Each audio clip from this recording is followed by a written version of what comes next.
네, 오늘 본문 말씀을 가지고 뜻을 이루시는 하나님이라는 제목으로 함께 말씀을 나누겠습니다.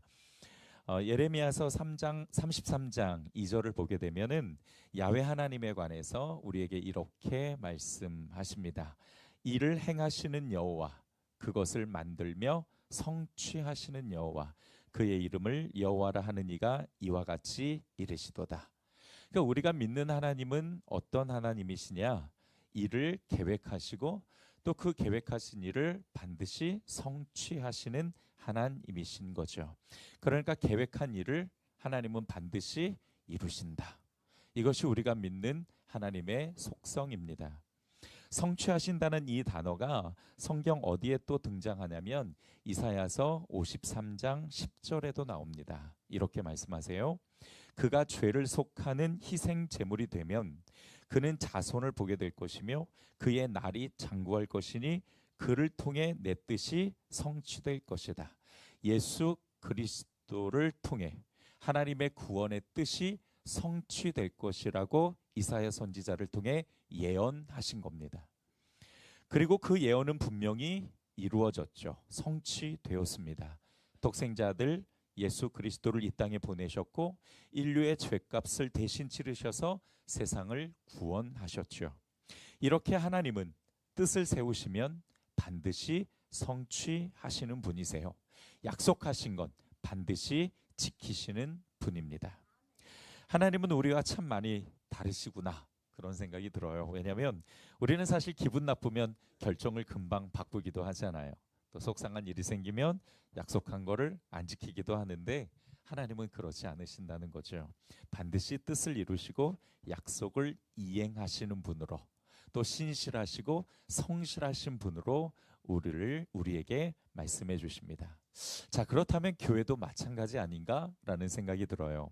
하나님이 그리스도의 핏값으로 교회를 세우셨을 땐 분명 그 교회를 통해서 나타나실 하나님의 계획을 가지고 세우셨다라는 거죠. 그리고 반드시 그 계획을 성취하실 것입니다. 저는 우리에게 주신 성전 프로젝트가 우리 인간의 계획이 아닌 하나님의 계획이라는 것을 믿습니다.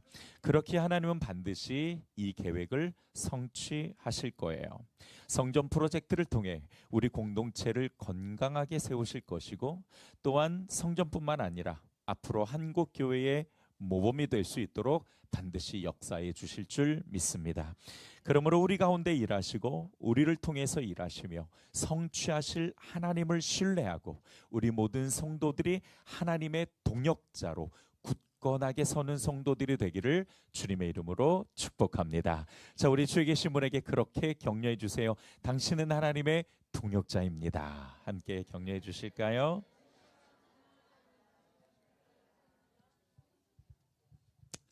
어떻게 동역자라고 고백하니까 좀 잘생겨 보입니까?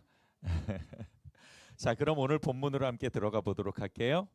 자, 느헤미야 원동력 운동에 동참하시는 분은 오늘 본문을 볼 때 그래도 좀 뿌듯한 마음으로 보실 것 같아요. 왜냐하면 드디어 성벽이 다 완성되었거든요. 그것도 며칠 만에 52일 만에 참 기적과 같은 일입니다. 당시 재건한 성벽은 높이가 10m, 그리고 폭이 6에서 8m, 그리고 길이가 2.4km였습니다. 그것도 그냥 공사에만 집중한 것이 아니라 방해 세력들의 공격을 이겨내면서 공사를 완성했으니 이스라엘 사람들의 감격이 참 남달랐을 것 같다라는 생각이 들어요. 그러면서 우리 교회가 생각나요? 우리 교회도 이제 시작이잖아요. 아직 좀 넘어가야 될 난관들이 있지만 지금까지 우리 모든 성도들 함께 잘해온 것처럼 앞으로도 하나님의 마음으로 하나 되어 잘 해나갈 거라고 믿습니다. 하나님의 도우심으로 성벽이 재건된 것처럼 우리도 하나님의 도우심으로 이 공동체가 더욱 건강해지고 또한 새로운 예배 처소가 잘 준비되어 우리가 들어가게 될 거예요. 새로운 예배 처소에서 첫 예배를 드릴 때 참 무척 감동스러울 것 같다라는 생각이 들죠. 오늘 이 장소에서도 여러분이 처음 예배 드릴 때가 생각나실 것 같기도 하고요. 아무튼 하나님께서 우리 가운데 주신 이 성전 프로젝트는 우리의 힘으로 되는 것이 아니라 하나님의 능력과 하나님의 도우심으로 완성될 줄 믿습니다. 자, 오늘 우리가 말씀을 통해서 주목해야 될 주제는 두 가지입니다. 하나는 성벽 재건 공사가 이스라엘의 힘이 아니라 하나님의 도우심으로 완성되었다라는 것. 그리고 두 번째는 여전히 그런 은혜 가운데 유다 귀족들은 또 대적들과 내통하고 있다라는 내용이 나옵니다.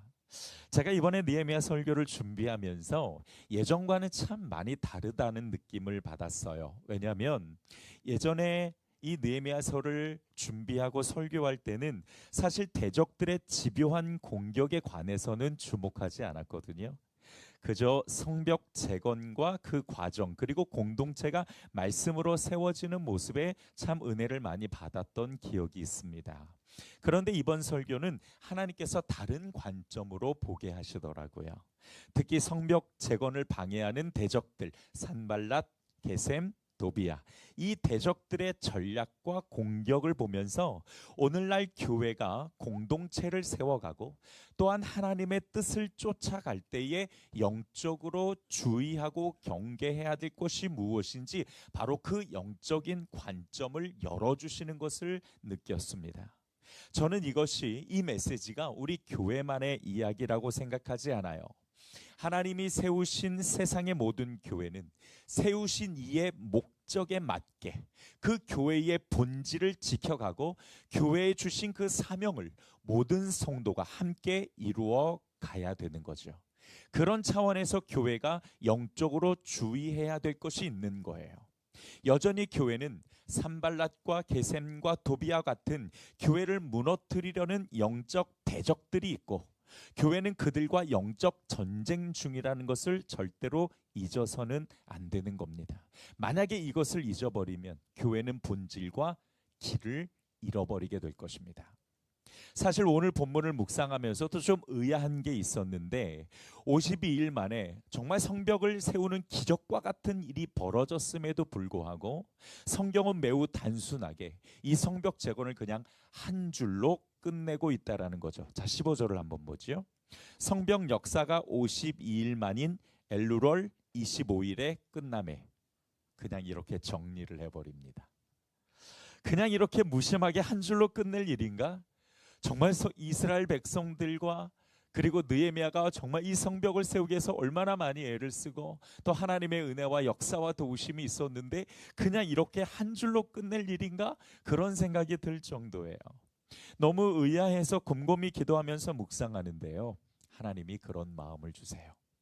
아이들이 보는 우솝 이야기를 보면 늘 마지막에 이렇게 끝나죠. 그래서 행복하게 살았더라. 야, 뭐 다른 메시지는 없습니다.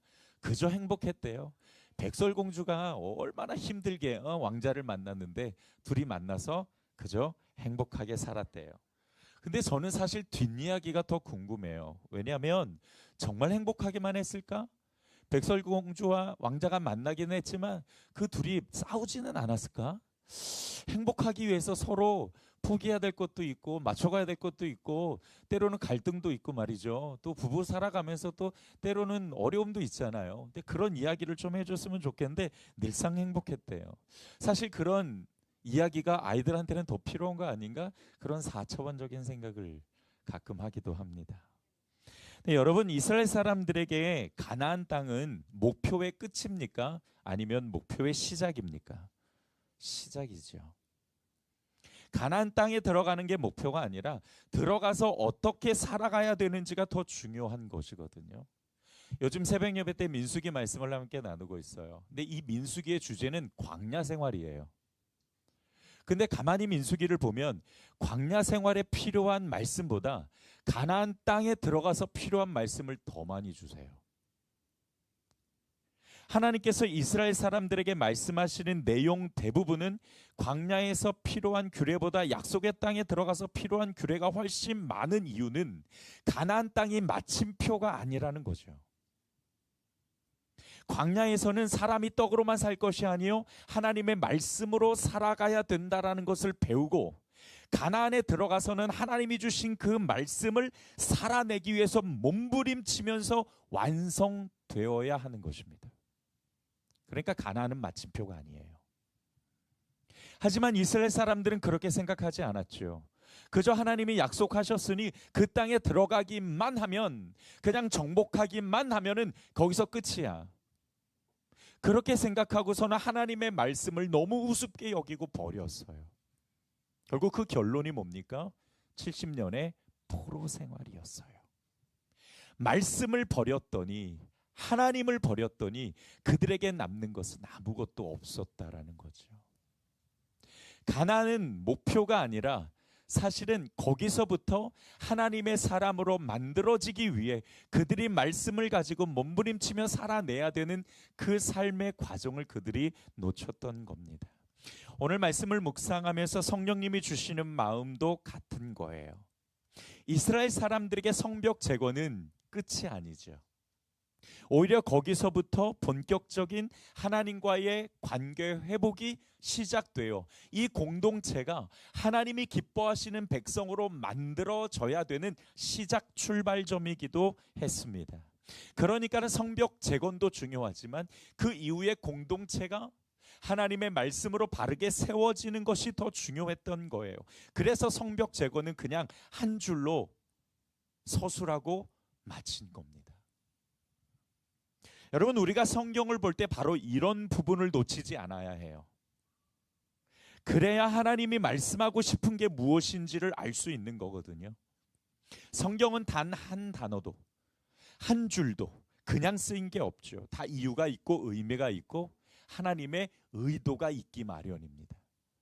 우리가 맥락뿐만 아니라 정말 그 행간 사이에 우리에게 말씀하지 않는 숨겨진 하나님의 마음과 메시지를 찾아갈 때에 그 성경을 통해서 나에게 주신 하나님의 음성을 우리가 찾아갈 수 있는 겁니다. 그래서 여러분, 우리가 하나님의 마음을 알려면 성경을 읽을 때 정말 하나님이 이 말씀을 통해서 내게 하고 싶은 말씀이 무엇인지를 고민하고 생각하면서 성경을 읽으셔야 되는 거죠. 그래서 저는 종종 성경을 읽으면서 그런 궁금증을 가져요. 하나님께서 이 말씀을 이스라엘 백성들에게 주실 때 어떤 표정이셨을까? 어떤 억양을 사용하고 어떤 뉘앙스였을까? 어떤 제스처를 사용하셨을까? 저는 그것도 궁금해요. 왜? 여러분, 언어 전달이라는 것이 말만 전달되는 것이 아니라 사실은 저의 억양, 표정, 제스처 이런 것들로 그 메시지가 더 많이 전달되잖아요. 그러다 보니까 저도 하나님께서 어떤 표정을 지으셨을까? 어떤 마음을 가지셨을까? 그게 참 궁금해요. 근데 그것을 우리는 행간을 통해서 또 이렇게 숨겨져 있는 메시지를 통해서 우리가 충분히 하나님의 마음을 발견해 갈 수 있다는 거죠. 비록 성경에서는 하나님의 표정도 보이지 않고 억양도 들리지 않고 태도도 볼 수 없지만 성경을 통해 우리에게 전달하고 싶은 그 메시지, 하나님의 마음을 우리가 찾아가야 되는 것이죠. 한 줄로 성벽 재건이 완성되었다라는 것을 그냥 마치는 것 같지만, 그러나 하나님께서는 그것보다 더 중요한 것을 우리에게 말씀해 주시고 싶은 겁니다. 이스라엘 사람들에게 성벽 재건은 엔딩이 아니라 인트로예요. 음악 용어입니다. 그러니까 마침이 아니라 시작이라는 것이죠. 그래서 오늘 말씀을 우리가 읽고 묵상하면서 오늘 우리가 그런 차원에서 하나님의 음성을 우리가 함께 발견해 가야 됩니다. 첫 번째로는 성벽 재건은 하나님의 도움으로 완성되었다라는 거죠. 자, 16절을 한번 보도록 하죠. 우리 같이 한번 읽어봅니다. 시작.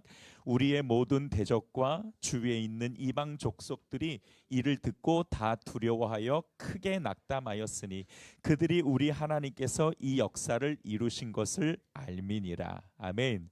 자, 성벽 재건을 방해했던 산발랏, 게셈, 도비야, 이들이 크게 낙심을 했대요. 왜? 성벽 재건이 이스라엘의 능력이 아니라 하나님의 역사와 도우심으로 완성되었다라는 걸 알고 나니까 뭘 깨닫게 되냐면, 야, 이거 우리가 아무리 방해해도 이거는 안 되는 일이야 라는 것을 깨닫게 된 거예요. 여러분, 사탄이 아무리 방해하고 교회를 무너뜨리려고 해도요, 하나님은 하나님의 계획을 반드시 성취하시는 분이신 줄 믿습니다. 반드시 교회는 승리하게 되어 있다라는 것이죠. 그런 믿음을 가지고 우리는 기도하고 순종해 나아가야 하는 것입니다. 하나님의 도우심과 역사가 아니었다면 성벽 재건은 분명히 어려웠을 거예요. 특히 대적들의 집요한 전략과 공격, 하나님께서 느헤미야에게 미리 알려주시고 또 그에게 지혜를 주시고 감동을 주셔서 대응할 수 있었잖아요. 여러분, 우리 인생도 그런 것 같아요. 하나님의 은혜가 아니고서는 우리가 이렇게 살아갈 수가 없어요. 물론 우리의 감각, 우리의 관점은 사실 부정적인 것에 훨씬 더 빨리 와 닿지만 우리가 그 시각을 뛰어넘어 하나님을 바라보고 그분이 내게 베풀어 주신 은혜와 그분이 내게 베풀어 주신 복이 얼마나 많은지 세워가다 보면, 아, 내가 지금 살아가고 있는 모든 것이 당신의 하나님의 은혜와 긍휼로 이루어졌다라는 것을 고백하지 않을 수 없다라는 거죠. 은혜를 놓치면은 하나님을 놓치는 것과 같은 거예요. 하나님께서 이스라엘 사람들과 더불어서 이 성벽 재건을 완성해 가실 때 하나님께서는 참 이스라엘 백성들을 많이 도우시고 그리고 느헤미야를 도우시고 그를 푸시하셔서 이 계획을 성취하셨어요. 우리의 인생도 그렇습니다. 하나님의 도우심과 역사로 만들어지는 것이 우리의 인생이기에 하나님의 은혜와 긍휼을 더 바랄 수 있는 성도들이 되기를 주님의 이름으로 축복합니다. 성전 프로젝트도 비록 사탄의 방해가 있고 어려움도 있을 거지만 그러나 결국에는 된다라는 것이죠. 따라서 합시다. 결국엔 성취된다. 누구의 뜻이? 하나님의 뜻이. 여러분, 하나님께서 도우시는데 안 될 게 뭐가 있습니까? 우리가 성경을 쭉 느헤미야서를 보게 되면 안 될 것 같고 어려울 것 같고 힘들 것 같은 위기들이 있는데도 결국은 해내잖아요. 하나님의 도우심이 있기 때문에 그것이 가능했던 겁니다. 자, 그러나 또 한 가지, 여기까지 오는데 느헤미야와 이스라엘도요 정말 쉽지 않았어요. 참 많은 고난과 위기를 극복하며 갔지요. 열매를 얻기 위해서는 그만한 대가가 필요하다라는 메시지가 또 그 안에 담겨 있기도 합니다. 그냥 쉽게 얻어지는 열매가 없어요. 예전에 저희 아버지가 사과밭을 하셨거든요. 큰 평수는 아니었지만 그 사과밭에 저도 함께 도우면서 열매를 얻는 것이 얼마나 어렵고 또 정말 힘든 건지 제가 몸으로 느낄 수 있었습니다. 정말 자식 키우듯 그 사과 하나하나를 신경 써주고 관리를 해야 하더라고요. 때로는 꽃도 골라 주어야 돼요. 이 꽃이 많으면 열매가 많다는 뜻인데 또 너무 많이 붙어 있으면 사과가 자라지를 못하니까 꽃도 다 이렇게 솎아줘야 돼요. 그리고 뿐만 아니라 이 햇빛을 잘 받아야 되는데 때로는 잎이 그 햇빛을 막고 있기도 해요. 그러면 그 과실에 위에 달려있는 그 잎사귀 하나하나 다 손으로 따줘야 됩니다. 때로는 정말 누가 먹은 것 같이 한 입 한 입 한 입 막 이 사과가 다 누가 먹은 것처럼 이렇게 상처가 날 때가 있어요. 왜 그러지? 한참 찾다 보면 땅에 구멍이 열려 있어요. 이게 무슨 구멍이야? 두더지가 나와가지고요 사과를 죄다 먹는 거예요. 그러면 얘가 이왕이면 좀 먹을 때 하나 다 먹고 그 다음 거 먹으면 좋잖아요. 그런데 요만큼 다 받고 쓸 수도 없어요. 위에서는 새가 또 내려왔고 다 쪼아 먹네요. 그러면 그것도 또 상품이 안 되니까 또 어떻게 할 수가 없어요. 또 때때로 비료 주어야 되죠. 또 농약 뿌려줘야 되죠. 다 닦아줘야 되죠. 정말 하나하나 정성을 들여야만 그 과실이 열리고 또 그 과실을 따게 됩니다. 따서 끝나냐? 또 그렇지도 않아요. 다 분류해야 되죠. 또 이렇게 또 박스에 넣어야 되죠. 또 택배 보내야 되죠. 또 이게 잘 안 열리고 색깔 잘 안 난 것도 죄다 따갖고 사과즙 만들어 가지고 또 팔아야 되죠. 아이고, 할 일 정말 많아요. 저희 아버지가 그랬다가요 빚이 얼마나 지셨는지 몰라요. 그 빚 아니었으면 저희가 이렇게 어렵지 않았을 텐데 아주 요즘도 그냥 아버지 보면 째려보는 것부터 먼저 해요. 왜 그러셨냐? 이왕 할 거면 크게 하든지 아니면 좀 그만해야지. 아무튼 이 실과를 하나 얻는데 정말 많은 대가를 치러야 됩니다. 여러분, 하나님께서 우리를 도우셔서 하나님의 계획을 성취하시는데 우리는 그냥 가만히 있는 것이 아니라 그 하나님이 이끄시는 곳으로 우리 또한 함께 순종하며 나아가야 되는 것이죠. 여러분, 순종에는 대가가 필요해요. 그냥 되어지는 것이 아닙니다. 우리가 많이 기도하고 엎드리고 하나님께서 이끄시고 또한 말씀하시는 대로 우리 자신을 또한 내려놓으면서 하나님이 계신 곳으로 나아가야 되는 것이죠. 또 하나 우리가 기억해야 될 진리가 있는데, 오늘 16절 말씀을 보면 모든 대적과 주위에 있는 이방 사람들이 다 두려워하며 낙심했다라고 말하고 있어요. 자기들이 집요하게 방해했지만 52일 만에 완성된 것을 보고는 기적이라고 생각을 했던 거지요. 이러한 극적인 전환이 이루어질 수 있었던 건 바로 느헤미야와 이스라엘이 하나 되어 하나님의 계획에 동참하고 순종했기 때문입니다. 우리도 이 법칙을 꼭 배워야 되지요. 여러분, 하나님의 역사는 그냥 일어나는 것이 아닙니다. 우리의 하나됨과 또한 순종으로 하나님의 역사가 일어나는 줄 믿습니다. 우리가 하나님의 계획에 동참하고 순종할 때 비로소 하나님도 일하신다라는 거죠. 그뿐만 아니라 하나님이 일하신 그 결과가 어떻게 나타나요? 사탄의 절망과 낙심으로 나타나죠. 우리 공동체를 무너뜨리려는 사탄과 마귀에게 승리하는 법, 그것은 뭐냐? 바로 하나님께 순종하는 것입니다. 왜? 그 순종이 있을 때 하나님의 일하심과 역사가 있기 때문이죠. 우리 힘으로 영적 대적들을 무너뜨리기는 어려워요. 하나님이 하셔야만 합니다. 그러니까 우리가 해야 될 것은 하나님의 뜻에 순종하며 나아가는 것밖에 없어요.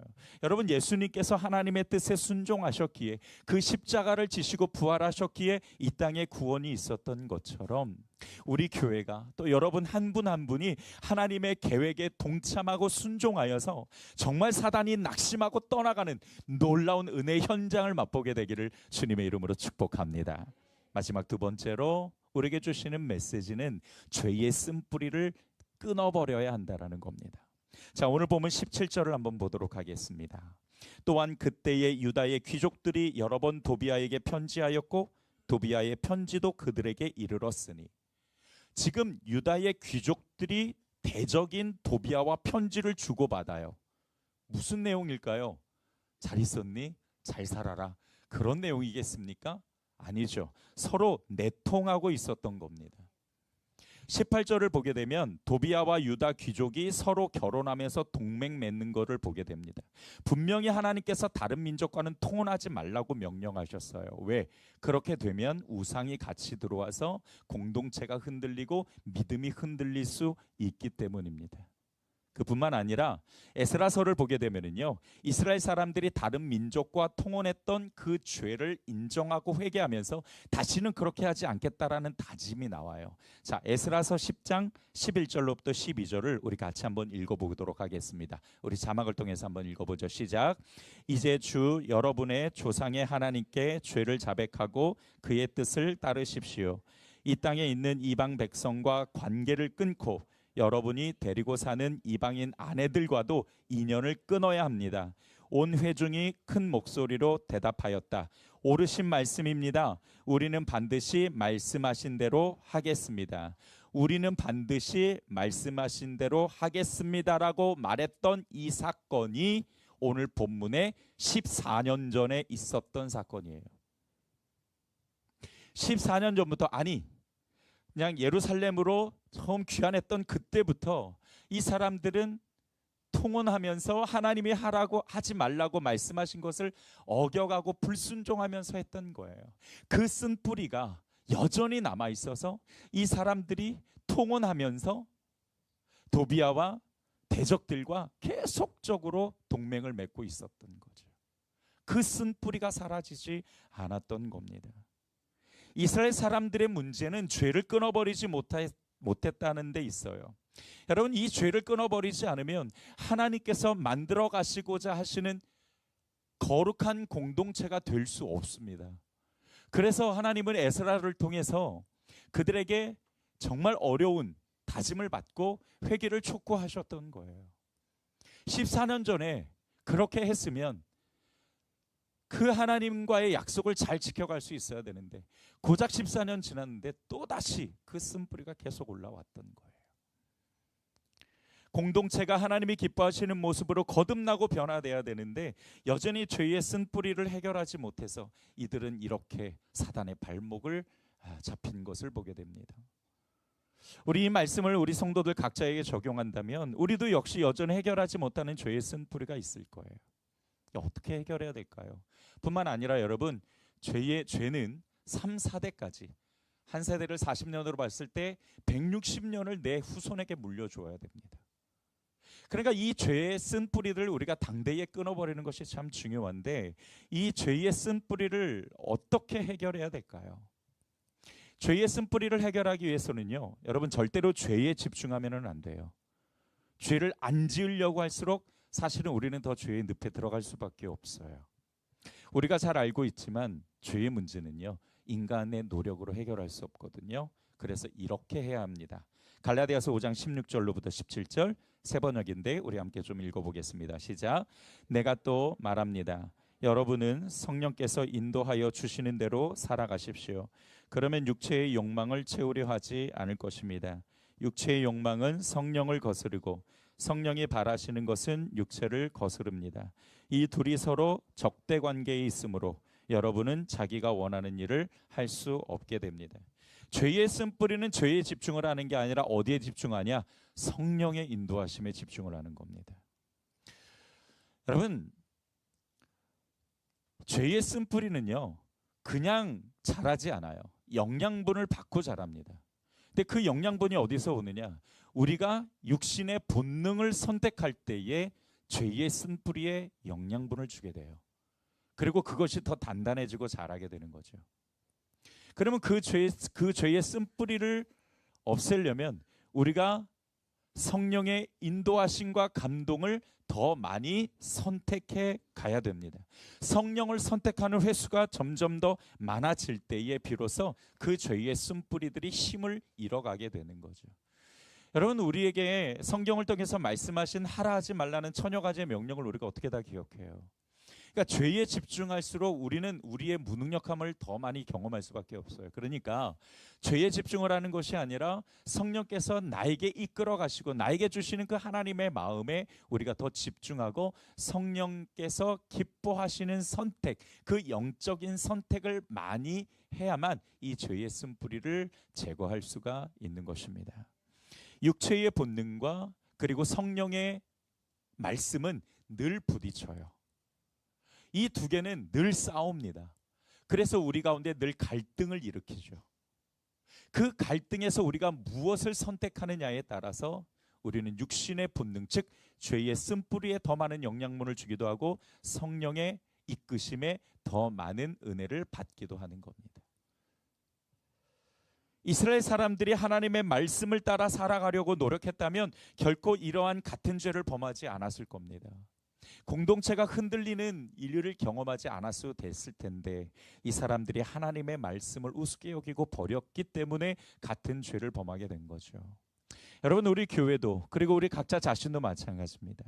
우리 교회가 앞으로 집중해야 될 것은 두 가지예요. 하나는 우리가 붙들어야 될 하나님의 말씀, 두 번째는 성령의 인도하심. 따라서 합시다. 말씀과 성령.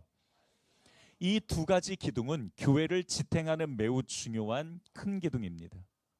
하나님이 나에게 뭐라고 말씀하시나, 우리 공동체에 어떻게 말씀하시느냐를 우리가 집중해서 듣고 또 성령께서 어떻게 이끌어 가시며 우리 교회의 영적 흐름을 어떻게 만들어 가시는가를 우리가 주목해 와야 된다는 거죠. 그러면서 우리가 순종해야 할 때에 비로소 그 자리에 하나님의 놀라운 기적과 역사가 드러나게 됩니다. 우리 문제를 바라보는 것이 아니라 오직 말씀과 성령을 쫓아가는 도전이 우리 가운데 있기를 주님의 이름으로 축복합니다. 자, 말씀을 정리해 보겠습니다. 오늘 말씀에는 하나님의 도우심으로 완성된 성벽 재건과 또한 여전히 버리지 못한 죄의 쓴뿌리에 관한 말씀이 나왔습니다. 우리에게 주신 성전 프로젝트는 하나님이 함께 하시는 하나님의 계획입니다. 하나님은 그러므로 이것을 반드시 성취하실 건데 그 성취의 자리에 우리가 해야 될 것은 바로 순종이지요. 하나님이 계획하시고 성취하실 일이니까 반드시 하나님께서 성벽 재건을 도우셨듯 우리의 교회를 도와주실 것입니다. 그러므로 두려워하지 말고 성령님이 이끄시는 대로 또 감동 주시는 대로 우리가 순종하며 하나님께 나아가는 교회와 성도들이 되기를 주님의 이름으로 축복합니다. 하나님 감사합니다. 오늘 말씀을 통해서 주신 메시지를 기억하고 우리의 가슴에 진리로 새기고 이제 성경을 통해서 또 말씀을 통해서 하나님이 어떻게 우리에게 요구하시는가를 들을 수 있는 귀를 열어주시고 우리가 이 말씀을 가지고 우리 모든 성도들이 하나 되어서 이 성전 프로젝트를 성공적으로 이끌어갈 수 있도록 역사하여 주시옵소서. 예수님의 이름으로 기도드렸습니다.